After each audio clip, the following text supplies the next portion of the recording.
எக்ஸ்பெக்டேஷனில் போகிறாங்க, வேலைக்கு போகிறாங்க, திரும்பி வரணும் அவங்க வீட்டுக்கு. ஆனால் நீங்கள் வந்து இது மாதிரி ரேஷாக ஓட்டினீங்கன்னா அவங்க பலியாயிடுவாங்க. எந்த விதமான ஒரு காரணம் இல்லாமல் அவங்க உயிர் போகலாம், இல்லாட்டா இன்ஜுரி வரலாம் உங்களுக்கு. ஸோ அது ரொம்ப நல்லா எக்ஸ்பிளைன் பண்ணியிருப்பாரு. ஸோ அதனால் அதுக்கு நீங்கள் பார்த்தீங்கன்னா அதுக்கு ஏராளமான வியூஸ். எவ்வளோ வியூஸு? கிட்டத்தட்ட ரஜினி 1 கோடி வியூஸ் வந்திருக்கு அதுக்கு. அந்த டாக்குமெண்ட்ரி ஃபிலிம்க்கு வந்து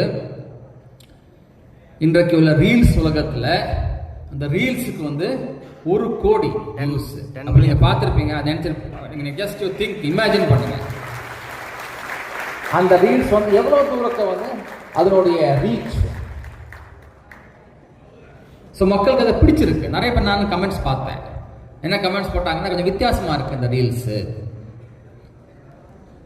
அப்போ தான் வந்து எங்களுக்கும் ஒரு சிந்தனை வந்தது, ஏன் இந்த விழிப்புணர்வை ஒரு ரீல்ஸ் மூலமாக செய்யக்கூடாது.